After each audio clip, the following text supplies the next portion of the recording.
I'm sure we've all seen one of these before.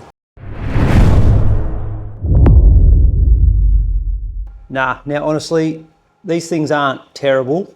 I've had this one for probably 3 years now and it has served its purpose. They're just very flimsy and no storage is what annoys me the most. So I've got nowhere to keep my TIG filler rods. Your lead holders are a bit small because I've got my little handheld plasma on the same cart, which leaves me with just this one little shelf here where I've just got TIG cups and tungstens and stuff just thrown in here everywhere. So I want it to be a little bit larger with some bit bigger wheels would be nicer. Some bigger lead handles, somewhere to store filler rods, and I'd like a tray on top that I can put some containers and actually organise all my TIG cups and tungstens and whatnot. So let's see what we can come up with. And I did jump in and model this in CAD, mainly for the sheet metal parts, but it did help to work out how much of the SHS I needed, which ended up being about 11 metres, 30 by 30 by 2 mil. And you can see here I've got a spot on the back which the gas bottle will strap into, a couple of spots on the side there to hang some leads, and I'll put some 50 mil PVC pipe in these holes on the side, which will then be able to hold all my filler rods.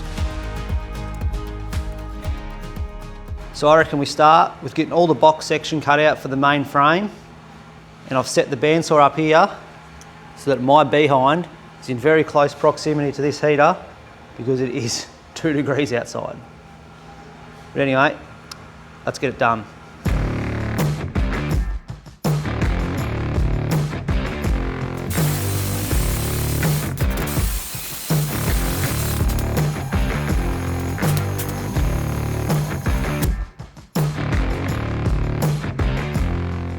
That's the frame all tacked up. I think I'm just going to leave it tacked for the minute, and now I'm going to fire up the plasma and get all the sheet metal parts cut. Then we can fold them up, bend the ones that need bending, and then I might even fire up the MIG and just MIG the rest of it. It's just going to take too long with the TIG. And this old MIG still does work.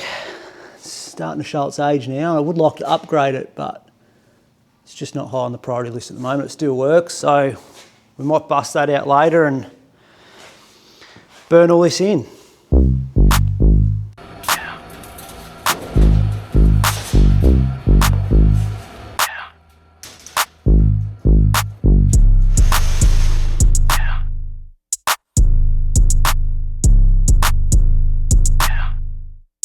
All the parts are cut on the plasma, so we'll run over these with a wire wheel. That's probably all I'll actually do with these parts. Plasma does a really good job, so just a bit of a tidy up with the wire wheel and they'll be right to chuck these ones in the folder, get the parts that we needed folded up, folded, and then we'll start tacking them all onto the frame.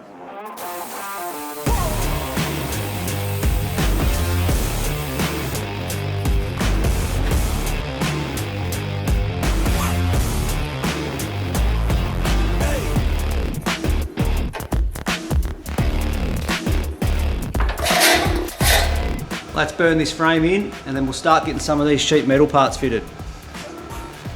Got the MIG fired up, ready to go. So this should go pretty quick, I'd hope.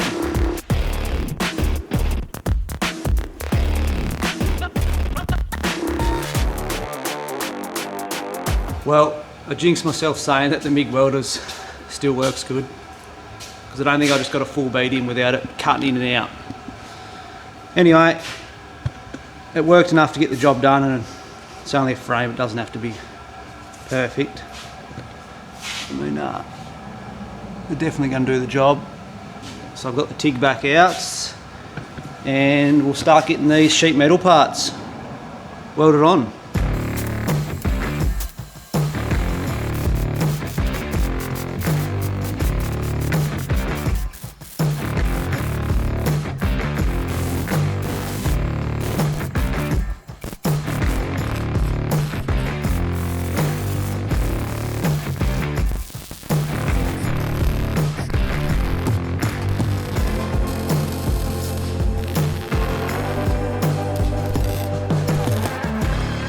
I'm absolutely stoked with how that's turned out. I've tried a bit of 50mm poly in these holes, which fits perfect. Yeah, this is one of those jobs I've been putting off for a long time, and every time I use the TIG, that trolley annoys me, just being unorganised, and it's a little bit small. So having somewhere to have filler rods, and I'm going to get a case to go up on here to organise all my cups and tungstens. And that's got a little gap behind it, so I can just put a strap in around that to hold the bottle backing in. And I did just find this bit of nylon in my scrap pile, so I think I'm going to cut that to size, and I'll bolt that on the top of there so that the bottle doesn't scratch up all the paint. Once this is all painted, which is pretty much all that's left to do, strip the wheels back off and yeah, give her all a rub down and give her a lick of paint.